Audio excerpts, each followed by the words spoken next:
everybody, I'm Jeff. Welcome back to the Hockomock MOTOVLOG. I know it's been a few since I uploaded a video, but today, as you can see, we're in Mr. AWAC's, Alex Kelbe's garage. And yeah, so you can see the nice little heater behind us because it's a balmy, 20-something degrees out. So, as you guys know how this MOTOVLOG works, I'm kind of interviewing friends and people I know and kind of going from there. So, let's start with this. How can people find you, Alex, before we start? Well, you can find me on Facebook, obviously, Alex Kelble. My Snapchat, which I'm not going to really get into. No, I wouldn't. No, probably Snapchat, no. I have a YouTube. It's LSX Lex Motorsports. And that's pretty much it for now. So, oh, there goes your phone. Yeah. So, let's get into it. So, Alex was Dana's brother. Now, if you haven't seen the video with Mike Mason, you should definitely go check that out. And I kind of met Alex through all that, which we might get into, we might not. But let's start with what you ride. I ride a 2006 Roadglide. It's a hunk of shit. It's right over there. We'll get a quick video of this. Just in a little old 21-inch wheel. So, Fucking up. yeah, it is what it is, pal. So you've got the 21-inch front wheel. Maybe we'll do a walk around after. Not sure yet. He's got a Bassani 2-to-1 exhaust on it, and it sounds quite nice. You've got the headlights. The clockwork windshield as I'm looking at it. Now, so what, I have asked everybody this, what got you into motorcycles? What made you go, hey, I want to ride a motorcycle? Well, obviously, like normal kids, I grew up riding dirt bikes, quads and everything. And then as, obviously, the years went on, we were like, well, bikes look sick. Let's get a bike. Obviously, what most people wanted to do is get a crotch rocket. I wasn't for it. Well, you're a larger man anyway. I wasn't always this large, all right? Fair enough. But I ended up, this is not my first bike. Unregrettably, I had a Honda Nighthawk 750. Never was on the road, but first bike, Yeah, hey, dude, we all start somewhere. Ended up with the old Roadglide over there, and now here we are. Yeah. So part of Alex's story is, so like I said, Mike touched on it a little bit. Dana passed away in a motorcycle accident, and we're not really going to touch too much on that. But I met Alex shortly after through a mutual friend of ours, and obviously there's a love of motorcycles between him and I. And actually, my bike came to not this shop, we're in the one next door, last winter. And so we hung out, worked on the bikes, did our thing, and kind of where this is going is we started riding, had a lot of fun together, with the bikes, I should say, and... None of that gay shit. No, none of that. But I will say, it's hard to find the younger crowd, if you will, that is passionate about Harleys, because like Alex did mention, a lot of younger people want to get the sport bikes, and unfortunately, they look cool, they go fast, but that's nothing wrong with them, but they're not made for larger gentlemen like ourselves. I'm a little shorter than you and a little skinnier, but hey, these things happen. But Alex's true passion is actually racing. So when you go on his YouTube channel, I'm going to let him talk about it, but he has an S10 that he races. So let's talk a little bit about your one of 100 vehicles, and that's pretty much not an exaggeration. You own how many trucks? 5 trucks. How many cars? 0 cars at the moment. Okay. You own a 70, 80 something Honda Odyssey go-kart? It's a 85. Okay. Honda Odyssey 350. And I don't know if you guys could see it when we were shooting, looking at the bike. There's actually 2 little pit bikes over there. One is his, and just for the record, Alex is like 6'3". 6'1". Okay. 6'1" and 290? 295, yes. And he rips around a little 110. Now, I've seen footage of this happening, and it's really awesome. But, like I said, his real passion is racing. So, how'd you get involved in racing? Well, the whole racing thing, I've always gone to the racetrack. Our local track is Seekonk Speedway. Probably know it, probably don't. We all started off with the demo derbies, obviously. Those are always fun. Yep. The endurance races, and we just, before every race, there's this thing called the spectator drags. They come out first, obviously, so they don't ruin. This is all everybody's daily drivers. They're just high horsepower daily drivers. Yes, they are. So they go out before all the demo derbies. So years later, when we could afford a little bit nicer vehicles, Dana actually went out and got a Trans Am. He went out for a year. I was like, cool, I'll get something to go fast in. Ended up being, like he said, my little S10. And from there, it just took off. Now, when I tell you it's freezing in here, for some reason I'm still wearing a flannel. It's, I would say, probably 30 degrees. Well, it's 30 degrees outside. It's probably a little less without the wind chill in here. But Yeah, you're going to see us time to time warm up a little bit here. Yeah. So on Alex's YouTube channel, you can actually see some of his race footage. And when we started to get to talking about his race truck and racing, it's kind of refreshing. And I've talked about this a little bit before on the channel, but when I started with this, I wanted to interview normal people that have a really interesting story. And when you see Alex's face in person light up when he talks about racing, it just makes you smile for some weird reason. So right now, you can kind of see behind me, Yep. there's some S10 parts. So Technically not S10 parts. okay, so let's start with the S10. What is it? Well, I have a 2003 S10, but it's got a little bit more to the imagination of the hood. I have a 2005 Chevy Suburban motor stuffed into it. There we go. Over my racing season, I kept blowing transmissions of all things. The motor was mint, but now I'm like, okay, let's throw more horsepower at it. So behind me, you see LS2 6.0 heads, which I already put bigger valve springs and everything, and they will eventually be poured and polished, but not right now. It's So if you can't tell, he likes power and speed. Yeah. So I guess the next question is, when you're racing, obviously you want to win, but is it more of an adrenaline rush than riding, or is it a different kind? It's give or take the same, but at the same time, the riding is more relaxed. You get the thrill of the wind in your face. Oh yeah. Racing, it's the thrill of, okay, I might lose this, but I might win. I can see that. And it's more for the fun of it. I love winning, but I always went out there just like, hey, if I can make it around a lap without my truck braking on me, hey, I still won. So let's see. So we talked about that. Now, a few months back, we kind of touched on it in the last video that me and Sam went our separate ways.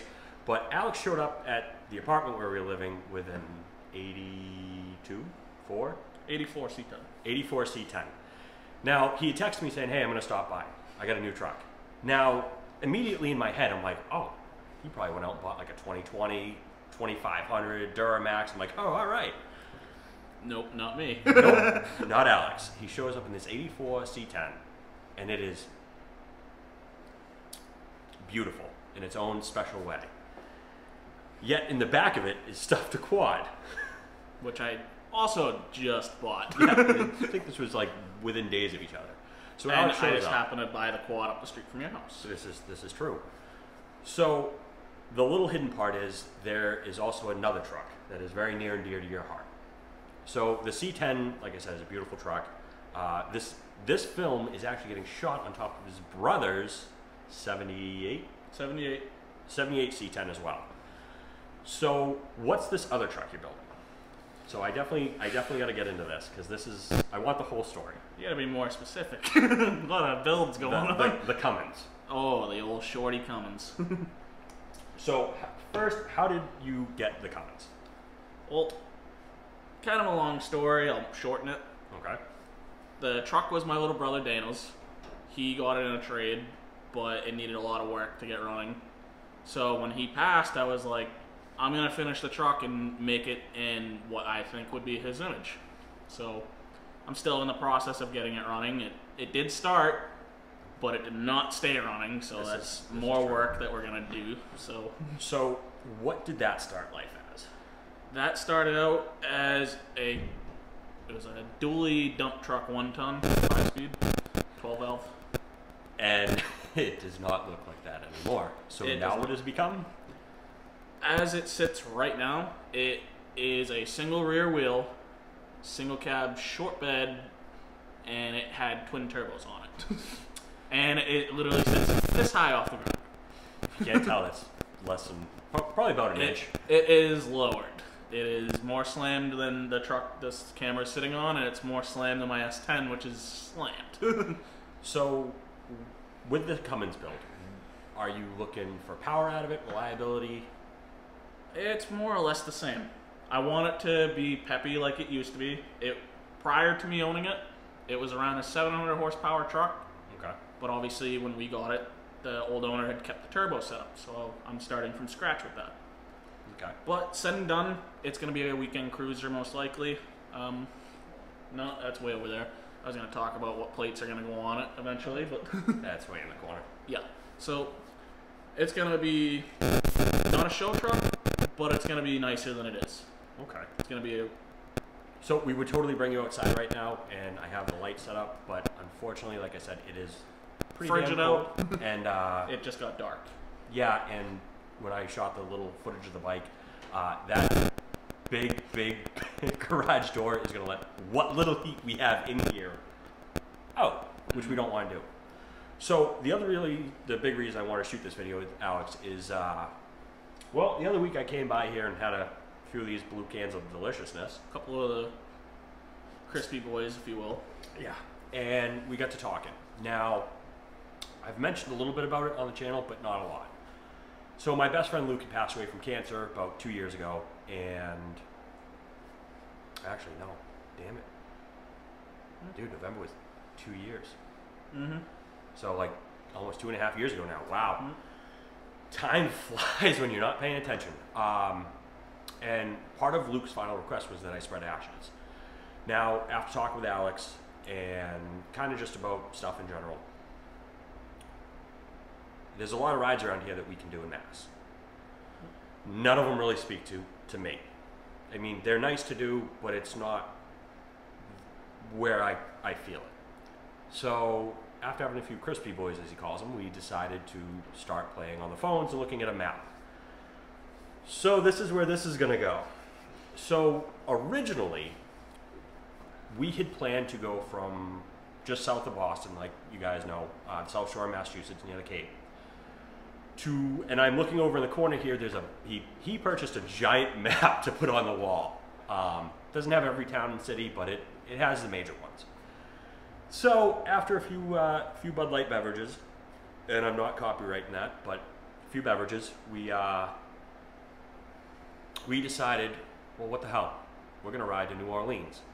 Now, every place we're going to go, and this is pending per COVID and how everything goes. So today's date is January 23rd. We have to see with what happens with us with work. He works for a different company than I do, but we also have to make sure we stay safe and we're able to come back to work when we come home. Now, we're definitely planning on summertime for this. The first leg we had talked about was actually riding to Nashville. I think we came up with 1,100 miles. Something like that, yep. in 24 hours, which is the Iron Bud. Now, kind of looking at it realistically, that sounds like a great plan to start. The problem is we were gonna go to New Orleans after, and then ride to Kansas City, stop in Arkansas and maybe Missouri, and then ride to Sturgis, and then figure out how much time we want to spend, and maybe you head further west, maybe go to Cali, or we were going to ride back east and head home. So there's a reason for all the stops. So we originally picked Nashville. We're like 1,000 miles, can do that in a day, or a better part of 24 hours. Problem in Nashville is, if you guys don't know, a couple weeks ago they had a bombing down there, and like I said with COVID, we're not sure. His brother Joe is actually moving to another southern state that might actually be more worth going, because we're, you know, staying with family or friends. Well, family is his case, friend of mine in my case. But Louisiana. So if you don't know, the movie Easy Rider, they start out in Cali and they ride east. And one of the last scenes in the movie is that they're in a graveyard. They took acid or LSD, whatever you would like to call it, and they're walking around a graveyard. Well, when Luke was sick in the hospital, he was taking chemo treatments, and he took a picture and sent it to me. Now, for those of you who may know, maybe not, every time you buy a Harley shirt, the dealership is on the back, and they can be little squares about this big that say, you know, blah, blah, blah, Harley Davidson, this place, wherever. Other times, it's a full print. And this one happened to be a full print, and it had a skull on the back of the top hat. And it said, Voodoo Harley Davidson, New Orleans, Louisiana. So Luke took the picture and sent it to me. Now, I have since showed Alex the picture, and this shirt looks absolutely awesome. We both kind of were like, huh, maybe we should go. So with Nashville, like I said, we kind of planned a party town, stop in there, have some crispy boys. Have a steak or two. A steak or two, for sure. That's going to be a long way. But I was thinking maybe spread some of Luke in New Orleans. Now, the other sad part with that is, like I said, we're on the south coast of Mass near the Cape. That is a long way. Now, we're totally open for the long ride. But then, where'd you come up with going? Oh boy. Gotta be more specific yet. Kansas. Kansas? Oh, Wichita, Kansas. So, how did you come up with Kansas? Well, my buddy, actually I'm wearing his logo right here, Manning Automotive. My buddy Jordan Manning, my little brother Dana was in the Army, met him through AIT. He lives in Wichita, Kansas. When my brother went to Sturgis, he made the trip out of way to go to Wichita to visit him. So I only figure I gotta do that ride too. There we go. So just figure it's on the way if we work Louisiana in. Yeah. So Louisiana, I'll throw this in quick. Louisiana is still. It's on the table, but not on It's the questionable. We kind of joked about going down there for Mardi Gras to throw some beads, if you will. The big issue, like I said, for Louisiana, it is, if you don't know where New Orleans is, I suggest you kind of look at a map a little bit. It is literally the southernmost point of Louisiana. From Nashville to New Orleans is about 8 hours, and I think it was 600 miles. Something like that, yeah. Which, closer trip from here to Tennessee, yeah. yeah. It's only like 2 states over, but. Yeah, so with me and Alex talking about how we want to do this and how we want to go, New Orleans isn't a bad idea, but then the more I thought about it, I was like, well, maybe I should put a little bit of Luke there, maybe not, maybe that's something that comes. So, after looking at the map, which he, like I said, just got in today, Kansas City to Nashville might be a little more doable. But after Kansas, so we might hit Arkansas and Missouri, because, I don't know, we're looking at a map, maybe you guys can fill us in, it kind of looks relatively close. It's not out of way, but it's not direct. This is true. But it's well worth the detour. Yeah, absolutely. So the next thing is, we're thinking of hitting Sturgis. So this is where we are on the fence. So if you don't know, Sturgis is South Dakota. It is the westernmost part of the state, or pretty damn close. So, that being said, we are now tossing around the idea of, do we head more west? Before coming back, yes. Before coming back? Or at that point, I believe Sturgis to here is like 2,800 miles, and it's like, I don't know, some ridiculous amount of time. A couple guys I work with have actually ridden out to Sturgis and ridden home, and they all say the same thing. It's worth it to do it once, to say you did it. I guess I'm young, dumb, and stupid, and, well, pretty much both of us are. So we're going to see what happens with that. But I definitely am going to try to get some Luke's ashes for that, and I know you had mentioned maybe spreading some of Dana out there. If work some stuff out, yeah. Yeah. So, I guess the other big part of this video is, so we've gone over your race truck, we've gone over the Cummins, we've gone over the C10. We didn't really talk about your Toho. Oh, the Toho. Not much of a tow, bro. No, it's not. We talked about your bike. So actually, talking about your bike as I'm looking at it. So, I don't know if you can tell from the beginning part of the video, but Alex actually put a 21-inch Enforcer wheel that he got aftermarket on it. And it definitely changed the look of the bike. Like he said, it's an 06. And right before we shot this video, we were thinking of shooting it in another room, and I was like, hey, that's a Sportster wheel. He goes, no, that's the front tire off my bike, bud. Yeah. And yeah. So the other funny thing too is with Alex, so he's had that bike for a couple of years, and when my bike showed up here in, I believe it was this time last year, I don't think it was this damn cold, No, because you wrote it here from Plymouth. I did. So Plymouth is an absolutely massive town for people that don't know. Also right next to the ocean. Yeah. So I had to ride from like South Plymouth to the town we're in, which I'm going to leave as an undisclosed location. Most will know it already, but yeah. But we'll leave it clear. So it was like a 45-minute ride. It was like 32 degrees. And I was super comfortable on my bike. That was without the wind chill and the speed you were going. Yeah, it got a little chilly. But I made it here in one piece, which is the important part. Literally within seconds of like the sun going down. Yes, which was it was definitely dropping quick.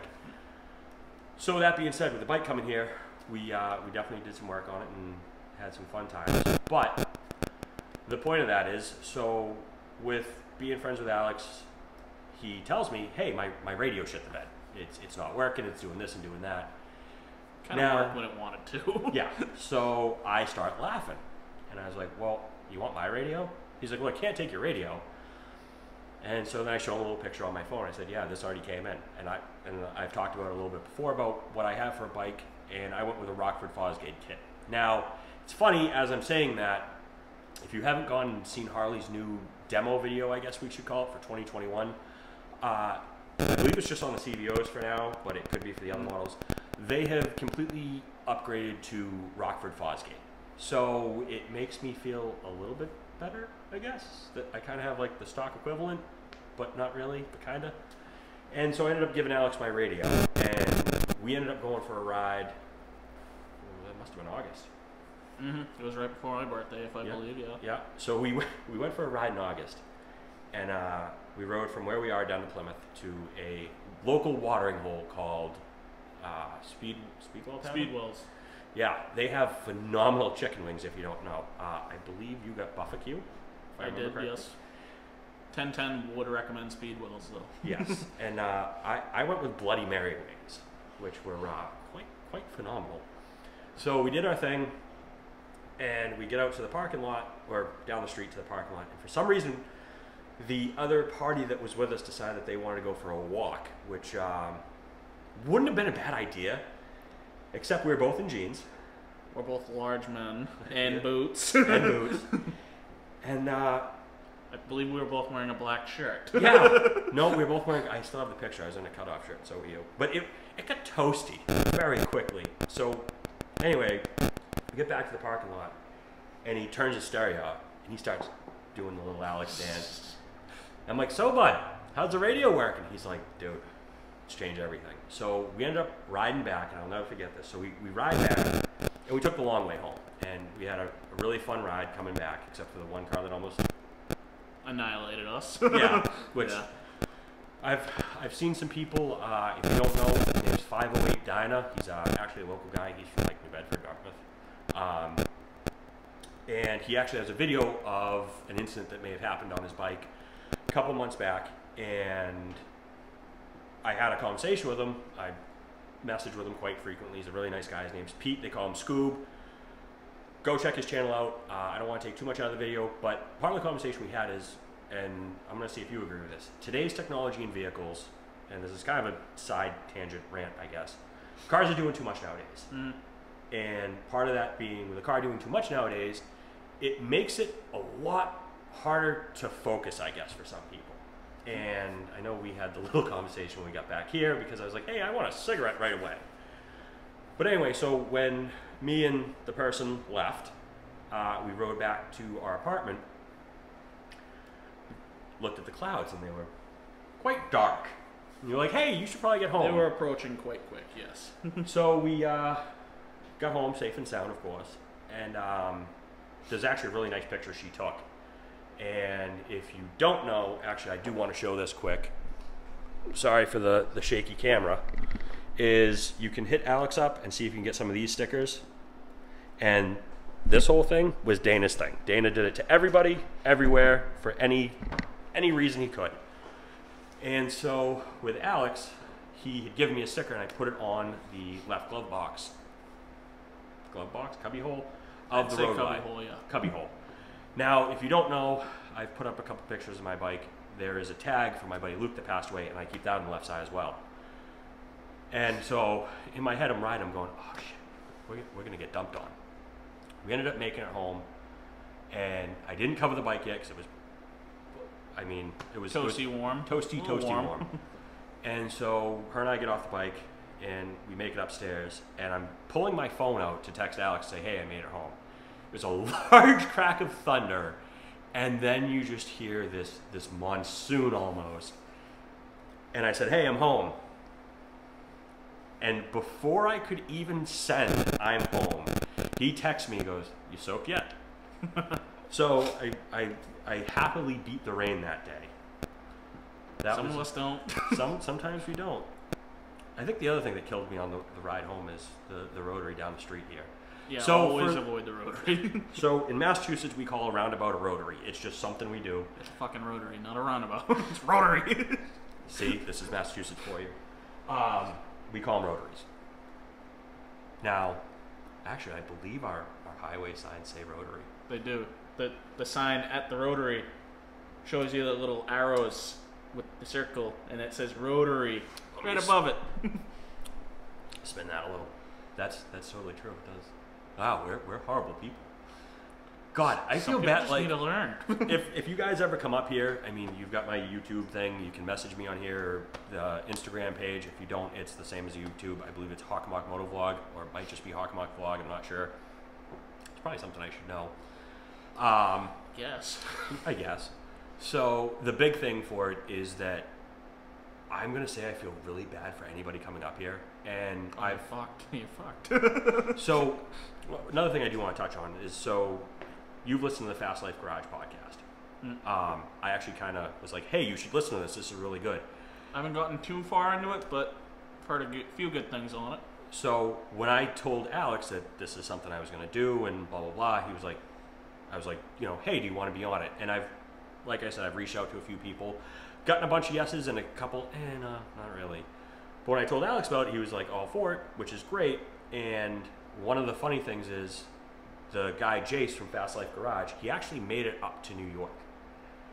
And he did, like, I forget if it was an Instagram Live, or is that what it's called? Instagram Live? Or was it? No, it wasn't Facebook. Live? No, it wasn't Facebook Live. So I guess Instagram Live. But anyway. Or was it YouTube Live? Because you can do that now. No, it was Instagram for sure. So anyway, he goes live on Instagram. You know, we're like millennials supposedly, and we have no idea. We're early 90s. Millennials Yeah, are this is 96 true. and after. Yeah. So he just made a comment about how much traffic it is. And he was, like I said, he was in New York City. And I was thinking about it, I'm like, it's fucking New York. well, not even that. I'm thinking like the expressway, dude. I hate the expressway. So we have a road. It's because the state is horrible and politicians are corrupt. Sorry if you're into politics, but Fuck Massachusetts. Charlie Baker. What? Yeah. We'll leave part of the politics out for this. But the original plan for Route 95 was to cut through the Strait of Boston, straight through the heart of Boston, through some towns in Boston. Hey, there's the railroad that I work for. Has to always ruin my videos. Assholes. Yeah, I actually work right down the street from here, which is the best part. So anyway, the original plan was to cut straight through the city of Boston. Boston is relatively small. There's a lot of sub-neighborhoods of it. There's Rosendale, Cambridge, I think, is technically one. Anyway, there's a bunch of these, and the people lost their mind saying, no, you can't do it. So they made a highway called 93, and 93 actually cuts over and then goes up and then meets north of Boston with Interstate 95. Technically, it goes under Boston. Yeah, well, now it goes under, yeah. You still go straight through, yes. Yeah, you literally go under the city of Boston, come out the other side in Somerville. But, so 95, Encore. Have you gone in there yet? I have not. Neither have I. I think we should take a trip. I have brought steel there, though. I have delivered steel to make the building, so I should probably visit it. Probably should. But if you look at Interstate 95, it comes straight up the East Coast and then boop, goes way around Boston. So the big thing with that is this not Route 93. There's a section called the Expressway, and it's literally, if you're going into town, it's from the south side of the tunnel, which is the Tip O'Neill Tunnel, which is some famous politician, to Quincy, and it is. Nightmare isn't even the word. It's hell. So sometimes Don't give hell a bad name, alright? This is true. Imagine if that's what hell was. You had to sit in traffic for like on 93 for the rest of your life. Oh, fuck. So the problem is people are distracted by their cell phones. But the worst part about 93, and we're definitely on a tirade on this one, is people in Boston, we drive like assholes. There's no ifs, ands, or buts. Assholes in general. Yeah. But Boston is some of the worst. Yeah. And this expressway, have you ever gotten caught in the expressway on your bike? I've been caught in my tractor. Oh, well, that's so Alex has a commercial driver's license. He drives truck for a living for a local company. And you want to give them a plug? Or? Yeah, might as well. I work for PA Landers out of Hanover. We have a yard down in Plymouth. We also have a yard down in Forestdale, Cape Cod.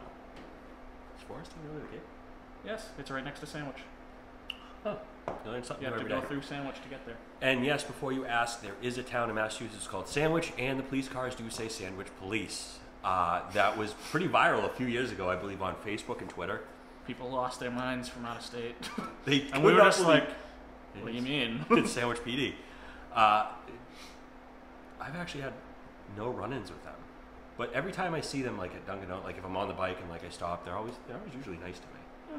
I've never had an issue with them. No. And actually, right over the bridge is what is it? Pocasset. It's Bourne, but it's Pocasset. And actually, Cape Cod Harley's down there. That's probably one of my more favorite dealers in the area. Right there, down on 28. Yep. Yep. Wow, it is getting chilly. I think we should wrap this up soon. But anyway, so yeah, Sandwich Police. I can't believe we went there. So you're definitely gonna be seeing Alex in a lot more videos, especially like I said, this trip is in its infancy planning stages. Not that either one of us is super concerned about COVID. It's more or less the fact of traveling. We're trying to figure out how, and if anybody has some tips on this or what we can do. Out of state tags, obviously we're from Mass, so our bike's gonna have Mass plates on them. We were talking actually before we started shooting this video about what happens if, you know, we stop in Kentucky or Tennessee or South Carolina. Like South Carolina, his brother Joe actually is allegedly, we'll say.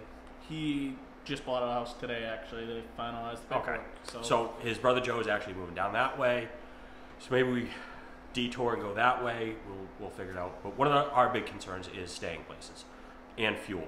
You got a 6-gallon tank on your bike, right? 5, 6? It should be about the same size as yours. There's really no differences, I don't think. I got a 6. It's a big tank. So yeah. But anyway, here nor there. So you're gonna see a lot more Alex on the channel. He's a fun guy to hang out with and drink some Bud Lattes. I'm on my best behavior for this video, just so you know. I'm actually way more interesting than this. So I think as time goes on, like I said, we're definitely gonna have Alex more on the channel. And the big thing for us, like I said before, is gonna be maybe we'll shoot a video with the map and kind of show what we're planning. But if you guys have any ideas, tips, like I said, with traveling, especially with lodging, we both definitely haven't really talked about camping, but hadn't rolled it out because I got the Ultra. It's gonna be summer. Not gonna be too bad. No. So. But the question is, can we find somewhere? I mean, we can take the bikes off road, I suppose.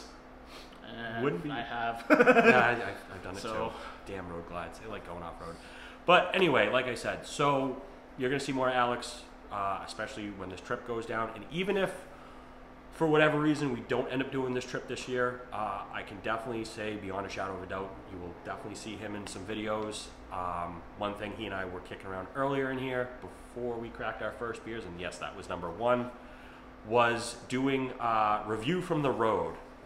And part of that was finding some local eateries, establishments, and just some cool shit to do in the area.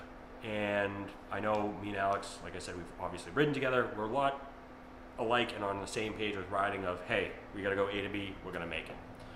So, until the next time, everybody, keep the rubber down, the shiny up. It's one down, the rest is up. Any last words? Don't fucking die. You heard it from him. Guys, till the next video.